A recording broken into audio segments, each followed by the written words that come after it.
What's up, gang? Welcome to the Greatness Machine. I'm your host, Darius. I'm so pumped to have you here with me. Now, listen, the Greatness Machine, we're about two things. Number one, people who are living their passions. And number two, those who are creating greatness in the world and doing both of these things despite the odds against them. Each episode, we're going to feature interviews with game changers, business leaders, telling us their origin stories, what made them tick, what got them to where they are now. Why? So it can help you step into your greatness within your life, your business, and your career. Occasionally, you might hear a few solo episodes from myself, moi, as I say, as I leverage my 20 years of entrepreneurship as a CEO and founder to help you grow and level up in your journey to scale your life and your business. So come be a fly on the wall, enjoy the conversation, and I'm stoked to have you here with me. Hey guys, welcome to today's episode of The Greatness Machine. I'm your host, Darius, and boy, do we have a special guest, Oz Pearlman is in the house. What's up, Oz? Thank you, Darius. Thanks for having me. Oh my God, if the listeners only knew the amount of technical difficulties it took to make this magic happen right now. Jesus. Darius said, if you're that good, why didn't you know we'd have technical difficulties? But listen, we made them disappear and we are back. Boom.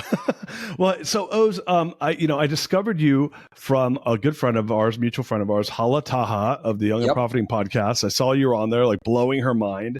And I told my team, I'm like, hey, let's go get Oz on the show. So glad to have you here, my friend. It's pumped to have you on the show to get to share all your amazingness. If you don't mind, I'd love if I could give a little bit of your formal bio, and then we'd love to hear a little bit about your origin story. Does that work for you? Absolutely. So you guys, Oz is a mentalist, but before becoming a mentalist, I'm sure maybe he was one his whole life, but he was a recovering Wall Streeter and turned entertainer.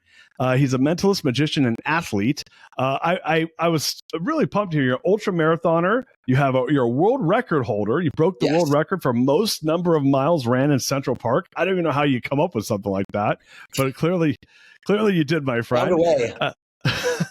And you've been, all over the place, all over the world, many companies you've spoken to on many, many stages, including America's Got Talent, the Ellen DeGeneres Show. And you've even had your own NBC special, Oz Knows, which won an Emmy, my friend. What, did your homework?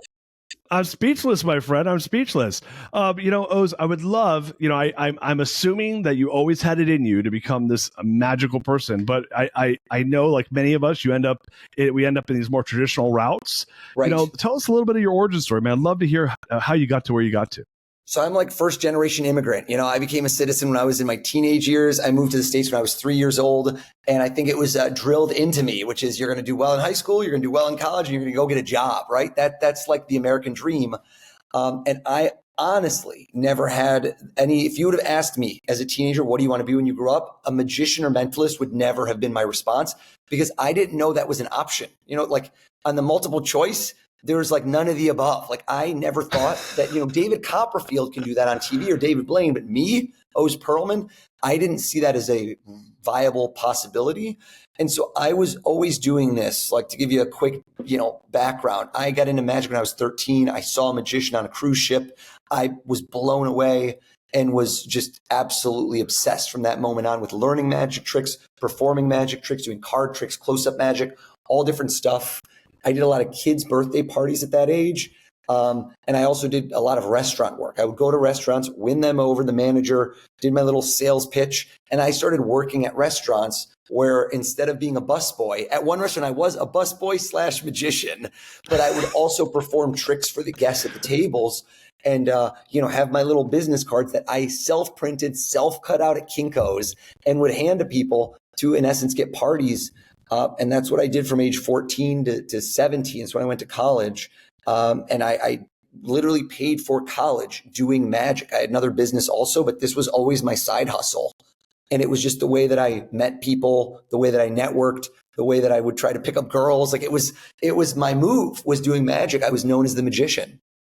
Oh, that's amazing. So was it what was it that was the moment where you're like, whoa, I'm going to do that. Like I know I can't remember. There was a few people I've heard of that have done magic. Like Steven Spielberg, I believe, was like a magician. Yes, I met Steven Spielberg. We had a long convo. Great guy. J.J. Abrams is very well known. He gave a TED talk about magic tricks and lieutenants and like how he had a magical mystery box that he's never opened because he wants to remain a mystery, which is actually amazing because somebody the other day asked me, how often are you fooled by other mentalists? And I said, unfortunately, almost never, because I know all the foundations of how the things work. So to fool me is just this amazing feeling where I get that wonder and awe that I had as a kid and that my spectators get, because I unfortunately know too much. But with magic tricks and illusions, I still get fooled very often. And I love that feeling. I like not knowing. But then curiosity gets the better of me. And that's how I eventually became a mentalist or magician, because now you want to know. And sometimes it goes further than that, where you want to now perform it also. What percentage? So first of all, for the audience that doesn't know what the difference between a magician versus a mentalist is, can you give a little bit of background? Because I think Yep. I had, we talked about this a little bit before the show. Wayne Hoffman, who's going to be a future guest on the show, he's a gentleman that I've befriended, and he gave me the definition. But I'd love if you could give our audience a little bit of his definition. Like, what separates a mentalist versus a magician versus an illusionist? Like, are they all the same? Sure. I'd love some feedback on that. Yeah, not all the same, but like they all fall in the category. So magician is the category of doctor, right? You go to medical school, you become a doctor. Now you specialize. So call it specialist. There's going to be a lot less plastic surgeons than there are magicians. So, mentalists are the plastic surgeons, so to speak, of the magic world. So what that means is that we're magic of the mind. Our tricks, if you will, our routines, our performances don't really involve sleight of hand, where when you think of sleight of hand, you think of a card trick. You pick one, Darius, you put it back. I do something that you can't see or that I distract you or you're not aware of, and I find the card, or the card appears in my pocket or my mouth or somewhere else. You're fully aware that I don't have magical powers. I am not Harry Potter, but I have studied a craft that allows me to fool your eyes. Mentalism fools your mind. I don't really fool your eyes. I don't need to move fast or distract you. I have realized how people think, and I have reverse engineered the human mind so that I need less props to entertain and amaze. So, I didn't tell you this, but I had a mentalist moment where with Wayne Hoffman specifically, where he told me to think of a word, and then we went through this whole thing to come to it, and he came up with the word, and the way he showed it to me was in a really interesting way. And I don't want to give it away because you and I might be doing some stuff in this show, and I don't know if it's the same trick or not. Okay. There was nothing like when we got done with it. I went, by the way, I was in a group of about 80 people. I went nuts. My brain exploded. Right. Where I was sitting there and I was like, there is no logic. There's nothing, because it was so random. And right? This was in person? Was this live? It was live and in person. Yeah. Yeah, that's great. Over Zoom is much more challenging for what I do. Yeah, there was nothing that could logically explain how he came to what he came to. It was like literally it was impossibility, right? So I said to him, there's only two ways this can be true. Number one is you could read my mind. Right. Like you literally can see, like, you have a special magnetic power. I don't know, like there's some special gift God gave you that lets you read what's in people's heads. That's number one. Or number two, you actually put that thought in my head magically, because there's no other logical explanation but that.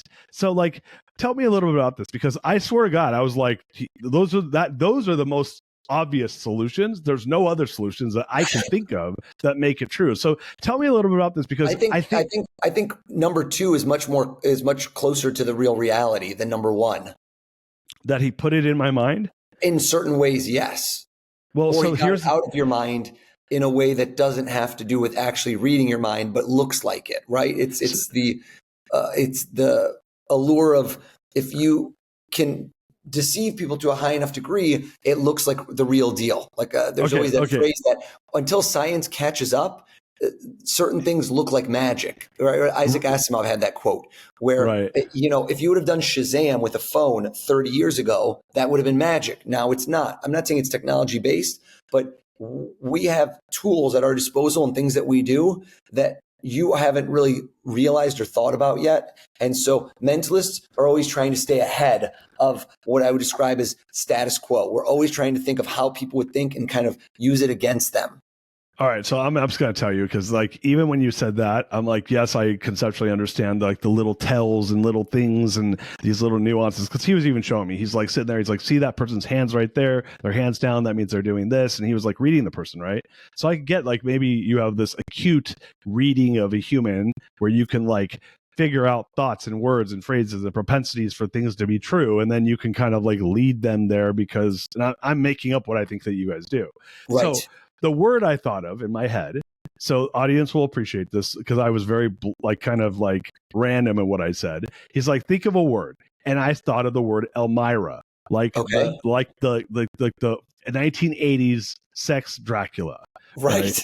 And the reason I thought of that was somehow earlier that day I've been looking at like an article came up and people on my feed, and I saw a picture of her. So I was like, I'm going to pick the most random thing I could think of, Elmira. And then he said, go on Wikipedia, and he look it up and go find the longest word in the article and put that in your head. And I basically did that. And then he said, well, look, it's one of two words. One starts with an A and one starts with an R. And my word started with an R. But he basically said, go and pick another, or no, he said, go pick another word, the second longest word. And it started with an A. And he said, well, the two words start with that word. Don't tell me that word. Do you still remember it? No, I don't. Not the A. I couldn't remember that one, but the R I could. R I could. Okay. So then I go look at the R. So then he usually tells me what those two words are. Right. In this really weird way. And I thought that was the end of the trick. Right. And I was like, all right, like that's pretty impressive. And my brain was like, okay, there's probably only so many long words. It's the longest word in Wikipedia, blah, blah, blah. That's probably, there's a higher propensity of it being that word. I was just like kind of trying to use some like mathematical statistical logic.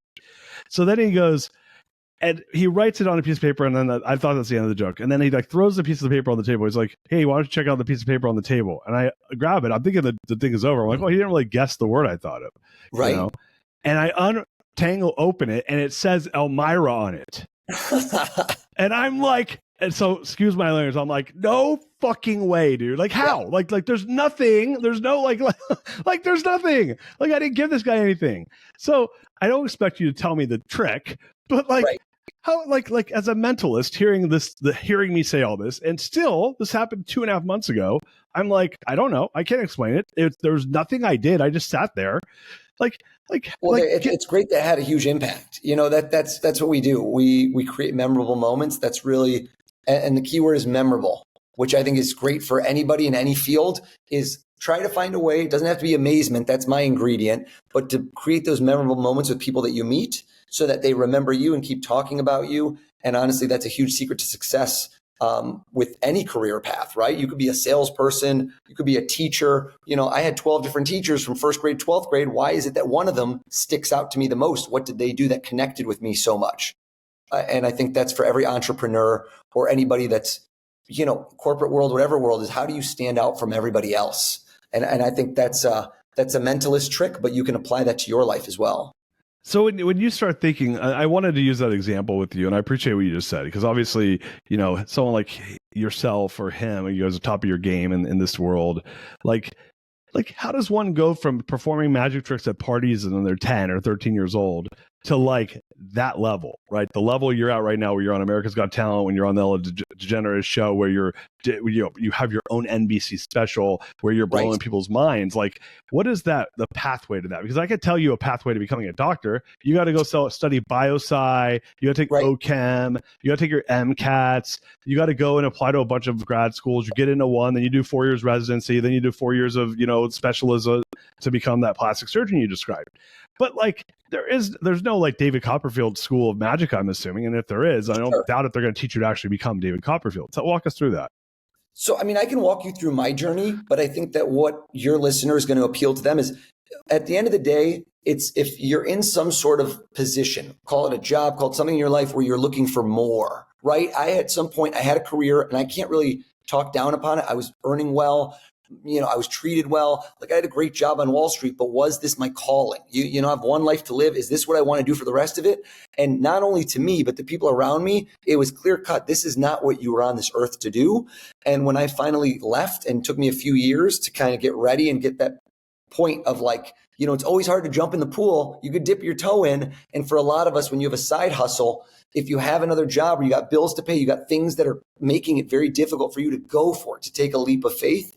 And so when I finally did go for it, I had set myself in motion a lot of things where I'd saved up money. I'd made a lot of contacts.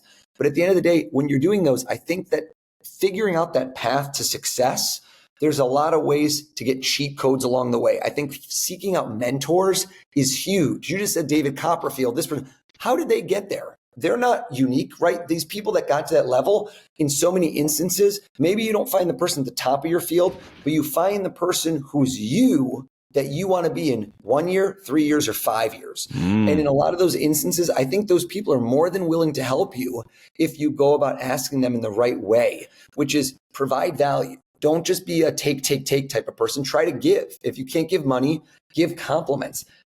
Ask them what you can do for them. I'll give you a great example. There's a mentalist in Pennsylvania who he helped me make my Wikipedia page. He helped me do some graphic design. He did all these things where he said, what can I do to help you? Because you've been mentoring me and helping me. And I didn't want money from him. Honestly, him paying me was not going to do as much as when I get shows. It's not going to do anything for me, my bottom line. But him taking things off my plate was incredible, was very useful. And I think was a win-win for both of us, where he applied his skills and I helped him up his game and showed him things that could fast track his success with getting media, with, just doing better in the world of entertainment. So again, to answer that question, I think a lot of it is defining your success, creating goals that are quantifiable. Don't just say, oh, I want to be a star. What does that mean? Does that mean you want to do 100 shows? Do you want to play this venue? Do you want to do this? What does it mean to you? Because everyone has this idea of I want to either be rich or I want to be famous. But I've listened to Kevin Hart discuss these things, and he had very real plans that got him to where he is today, being a global superstar. And there are increments along the way that will happen. That's like a snowball going down a mountain. That's awesome, man. So I want to take a step back. So you go to your University of Michigan, is that correct? Yes. So you go to University of Michigan, you get out, you're like, all right, I'm going to go the traditional route. Did you grow up, by the way, in New York? Are you from New York originally? I grew up in Michigan. Where in Michigan? What part? Farmington Hills, right outside of Metro Detroit. Yeah. So I have a bunch of good friends in Bingham Farms and Birmingham and that whole area. Oh, yeah, Birmingham's a really nice town. I had a business in Birmingham actually at one point, but that's a story for another time. And so, I know the area. So you grew up in the Midwest, outside Detroit, Michigan, Motor City, USA, and you decide to go to University of Michigan, great school, amazing school, and then you go the traditional route. You're on Wall Street. How many years were you on Wall Street for? Just under 3. And what was your job there? Who'd you work for? I worked as a project manager. It was this is shortly after 9/11, where what they had is, I'll keep it short, but contingency and recovery. So all of the data centers had to have a mirror image replica. So they took all of those, instead of being in New York City where they could be hit in one spot, they moved them out to New Jersey. So I worked in New Jersey, and I was effectively red tape. I was like a 21-year-old fresh out of school idiot who would tell you, a 40-year-old developer for the iBankers, you want $5 million of servers, I'll give you $2 million. And so I was a punching bag. Everyone I got off the phone call with hated me. I was effectively like a telemarketer within the company. So the way I would win them over is we'd go to happy hours. And with most people with emails, you don't know who they are. You hate this person. When you meet them in person, you're like, oh my God, you're the guy who I have on my calls who always tells me I have to spend less money. And so they hated me, but then I would do magic tricks. So all these developers, engineers, all of them were like, this guy's great. He's not that bad. So I won everybody over within the company by doing magic.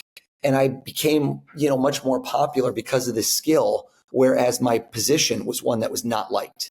What was your go-to trick when you're like, hey, first meeting, this is a person that I know is not happy with me. I'm just going to this is my crowd pleaser. What was your crowd pleaser? Oh, I had so many. Too many to list, but card tricks. I had lots of tricks with money. It's Wall Street. I would take $1 bills, turn them into $100 bills. There was lots of sleight of hand. Back then I was much more of a magician, and I was just getting into the mentalism. That was very early days. I didn't like mentalism. I thought it was boring. What was the turning point for you to get you into mentalism? I kept doing more and more of it. And I liked it because I found it to be a different kind of challenge. It is also much more cerebral, which is you don't really practice moves. You think about things. You think about presentations and angles and motivation. And it's much more of a thinking man or woman's type of thing.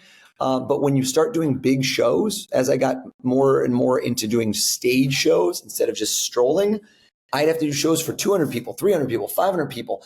And if you're going to do magic tricks for big people, you need big props. And I didn't want to carry around all these boxes and things. So I started looking for what I describe as tricks that pack small but play big. And mentalism is the definition of that, which is I'm as close to a stand-up comedian as possible where I don't have props. I show up and I am the show. The box isn't the show. I'm the show. And when you start thinking about like the moment where that started to really take off for you, was it kind of the same as magic where it was like the snowball effect, or was there like a turning point? Because obviously 3 years into your job on Wall Street, you're like, yeah, I'm good. I'm going to take this hard right turn into something you'd obviously had a passion for and you've been doing, you felt called to do. But like, I got to assume your folks were like, hey, like we just sent you to college. You said you come from an immigrant family. You said, is your family from Israel? Is that correct? Yep. Yeah. So you come from a Israeli family, immigrant story. You're here. I doubt if your parents were mentalists or magicians. Correct me if I'm wrong. Yeah. I don't come from a long lineage of mentalists. I do not know. So my family is an immigrant family, and my dad owned gas stations, and that was like his job, and like it was not a beautiful job. He did not enjoy it, but it did what it did, and he provided for the family with it. And so I was always like, I don't want to do that. I want to go do more, right? And it was a stepping stone though. So I got to assume your folks are like, hey, we sent our kid, we gave him a life here. We moved here with like probably not a lot, and we created something, and now he's like doing magic. What the fuck? Right. Were they happy, or were they like where I'm coming from? So I supported myself. So my folks actually got divorced and they moved back to Israel. So I actually was self-supported through college. So it's a lot easier. It's kind of like you pay for your own wedding. It's hard for people to comment on the food if you paid for it. So I had a better thing going, which is had they paid my tuition and rent and all that, I'm sure they would have had more impact. But given the fact that I was hustling from age 16 up, even before then, saving money and running my own businesses, I was kind of, how do I describe it? Like, I was in charge of myself. I was really an adult at a very early age. But from an outside perspective, I think they were definitely reluctant or hesitant to from their end of seeing somebody, when you watch somebody make a mistake, like a slow motion car wreck, you're like, should you be doing this right now? But I think that I'd set myself up for success, which is another kind of one of those tools for anybody watching this, is stack the deck. Magicians, we don't have a deck of cards that's in brand new order. We stack the deck in your favor. And a lot of those things I was doing as a teenager, saving money, socking it away, doing all these things that when the time came for me to quit my job, it wasn't like, oh, I got lucky. There was no luck involved. I had saved up enough that when I decided, hey, I'm going to quit my Wall Street job, I have a year of runway where if quote unquote shit hits the fan, I'll get another job. I'll get, what's the worst case? I'll go back and get another job. So I think I did this in a way that wasn't reckless. It was thought through. And I also I didn't have any kids. I wasn't married. Like I had a lot less responsibilities where people that are watching this might have, be like, yo, I'm in my 40s. I hate my job. I want something new, but I got bills to pay. And I get that. I fully get that. And in those situations, maybe slowly get to where you want and set those reasonable milestones that eventually get you to taking that jump that like, hey, I really want to do X, Y, and Z, and I'm not doing it now. You've got to figure out how to get there. And I think it can be daunting. The task can be overwhelming. I got to tell you, the morning after I quit my job was like a real gut check because no one's telling you what to do, right? I don't have to go to work right now. If no one's calling me on the phone, Darius, and being like, oh, we saw you, you're going to be a star. That doesn't happen, okay? Justin Bieber's, Britney Spears, like all these people that you think are overnight successes, no way. They put in work. They're successful. They were talented. Nobody gets manufactured who doesn't have serious work ethic in them and is different than the other 1,000 people that wanted that and 999 didn't make the cut. Like you got to bust your butt. And I think day one was me realizing on the couch, if I don't get out there and get it for myself, no one's getting it for me. Yeah, I love that, man. I love that hustle and grind. It's so true. Like if you start when I have this like weird interest where I always want to read people's origin stories, like even before doing the show. That's why I started the show with origin stories. And whenever you go and start to retrace the steps to stardom, there's so much of their story that you've never heard, which is like, right. It's always like, you're like, whoa, they did all that for that long before you even heard of them. And it's a lot. And I always encourage people. Now, every now and again, someone gets lucky early, but that's like winning a lottery ticket as far as I'm concerned. Yep, so I agree. It's always about doing the work. So for you getting into mentalist side of this, kind of tell us like, how did you get, like, I'd love to hear kind of like a quick version of how did you take those leaps and bounds into finally getting like national recognition from probably what you quit your job, you had the gut check. Like, well, before we do national recognition, tell me what that first year was like, because I got to assume it wasn't pretty, or maybe it was. No, I took a 50% haircut on how much money I made. It was not like it wasn't out the gate. I think that what it was I wish I could go back in time and tell my younger self what to have done differently, but I wouldn't be where I am today if I hadn't done it, right? A lot of that buildup means putting in those reps, putting in the 10,000 hours.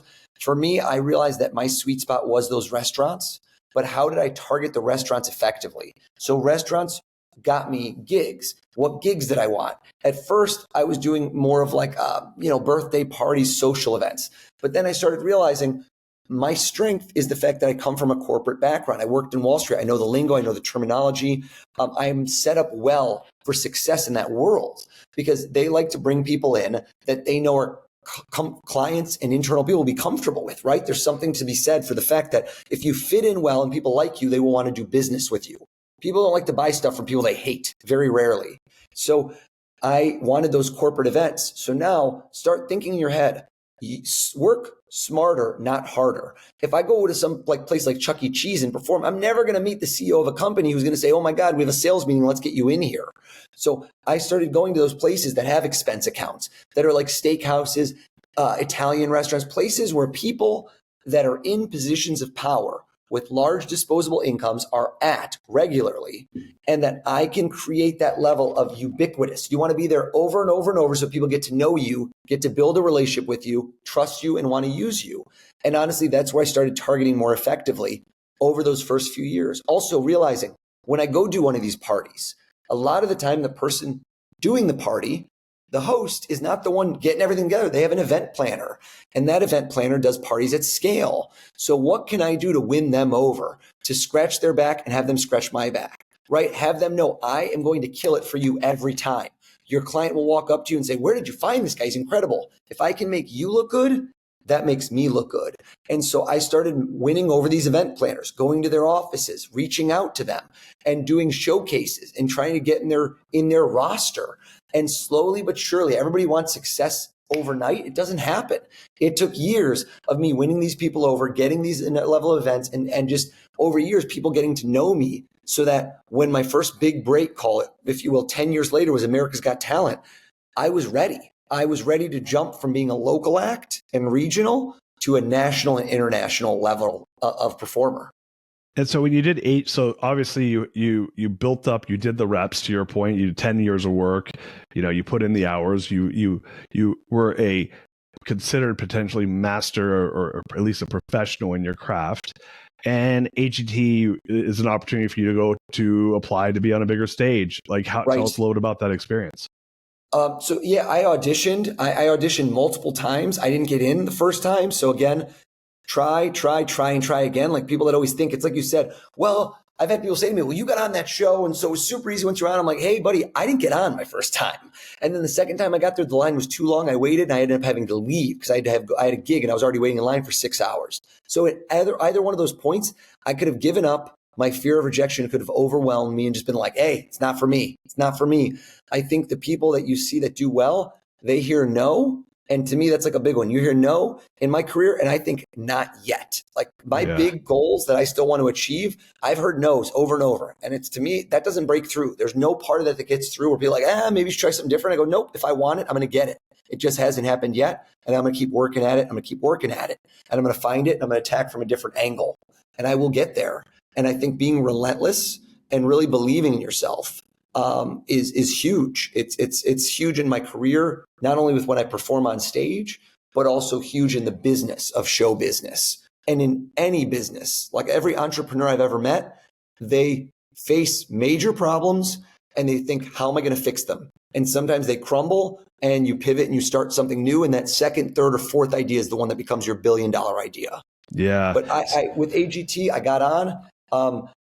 Every single round, just wanted to do the best I could possibly do that round. I never thought like, what am I going to do in the finals? Never.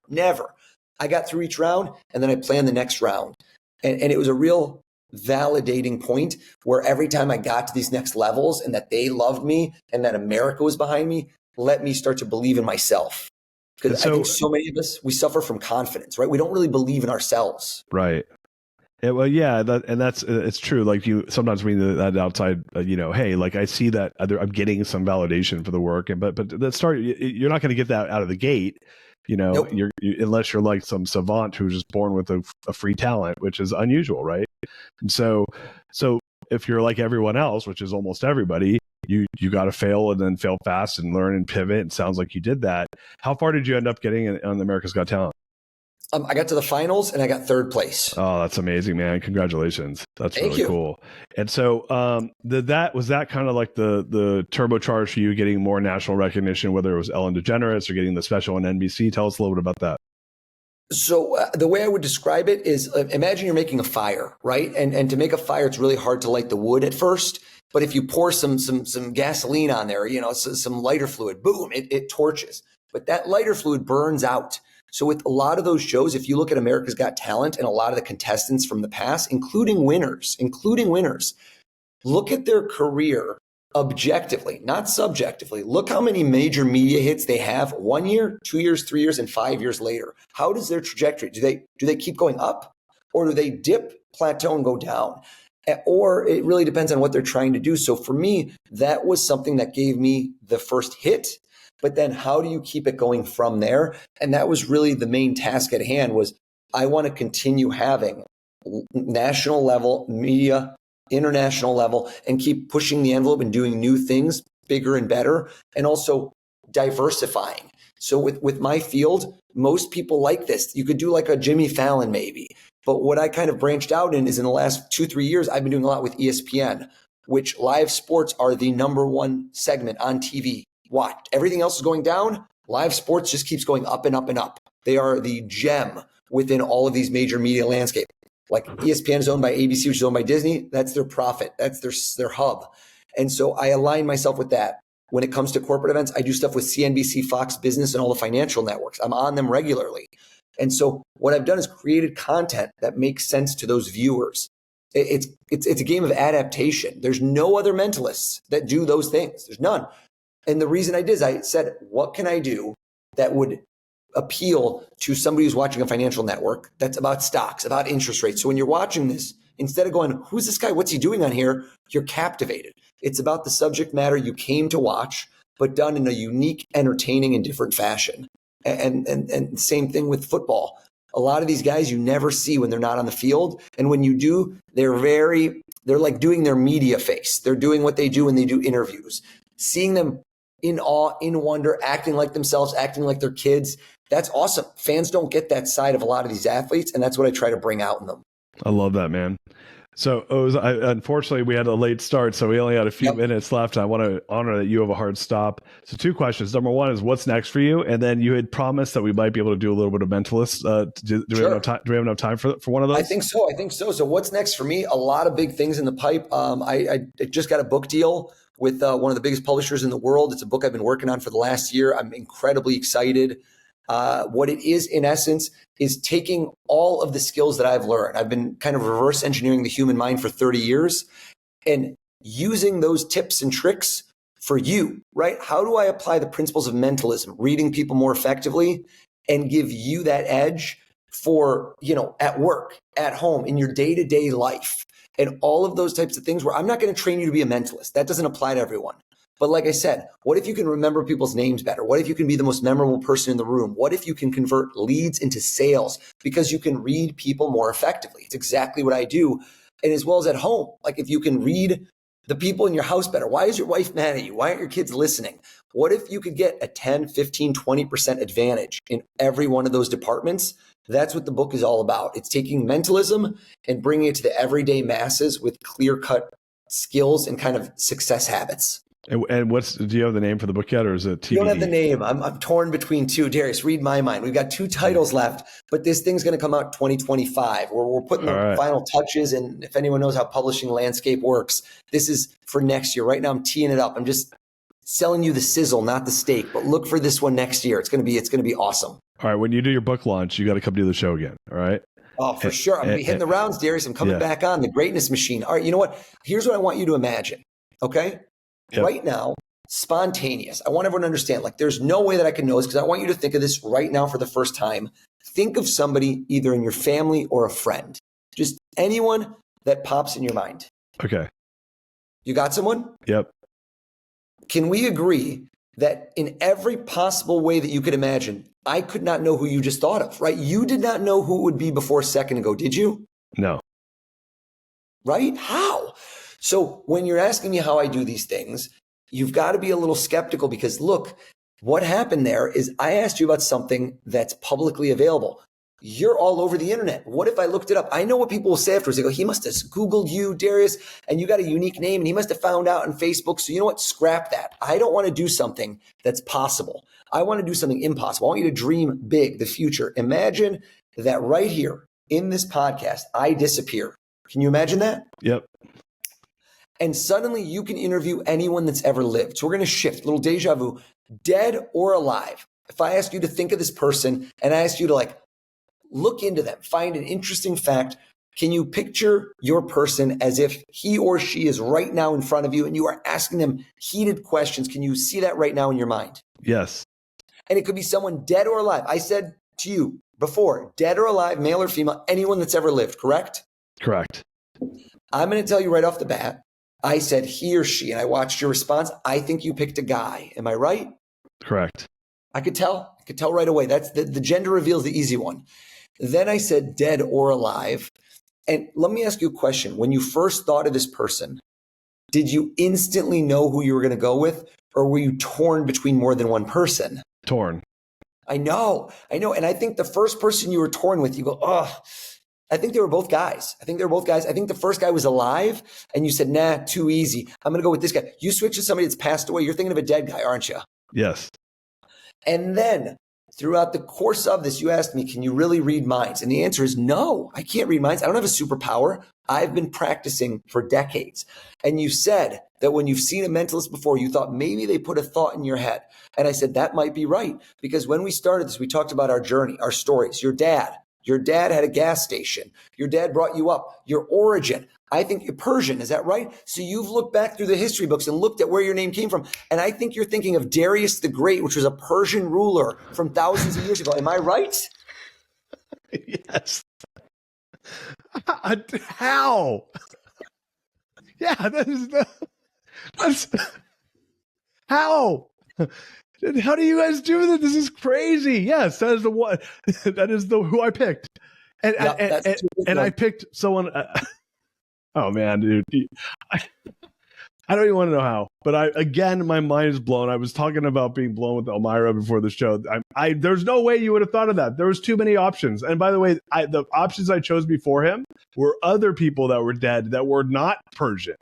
They were it was like Martin Luther King and Abraham Lincoln were my first two, and then I can't. There was Steve Jobs was before that, and then I was like, no, I'm going to make a hard right turn.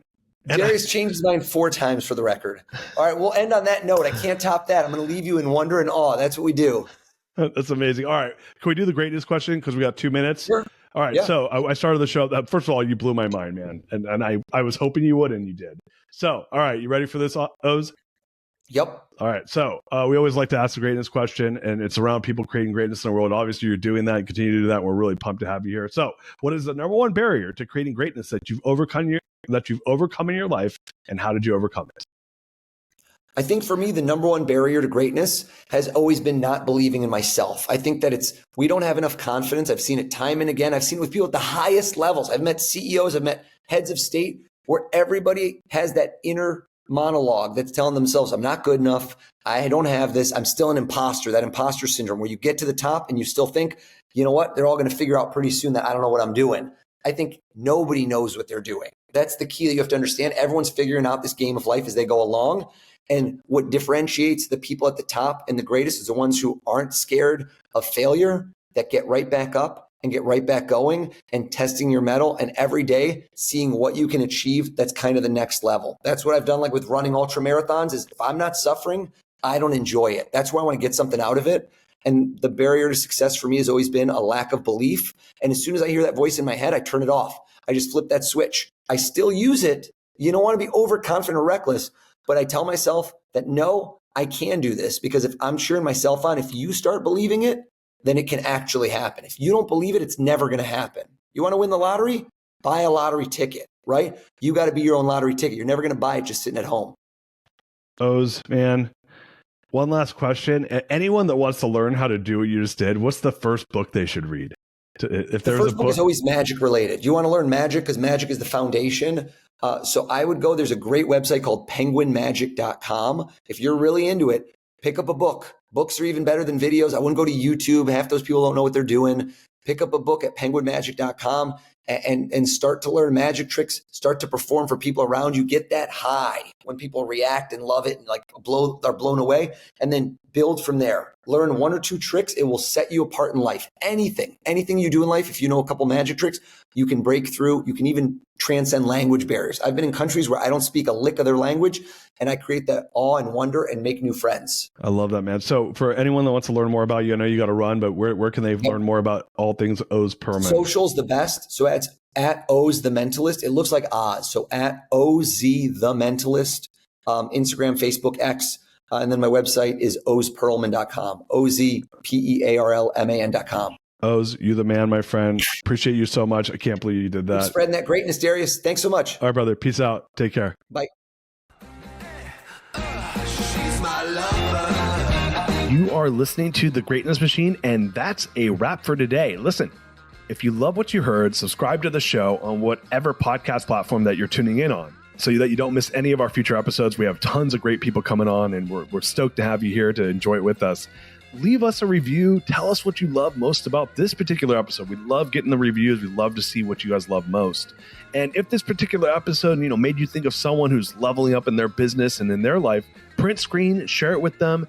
Leaders are the best givers. And after all, we're all here to support and grow with each other. And in case you want to see some of the fun behind the scenes shots or some of the things that we're doing, I'm actually writing about this in my weekly newsletter. Go to www.therealdarius.com and subscribe to my newsletter. We're talking about fun things like business and life and mindfulness and cryptocurrencies and gosh, I don't even know, everything and anything, but it's tons of fun stuff I write about. I try to get it out on a weekly basis. You can subscribe at www.therealdarius.com. And with that said, look, thank you guys so much. I appreciate you. I love you. Peace. We're out of here. See you guys on the next one.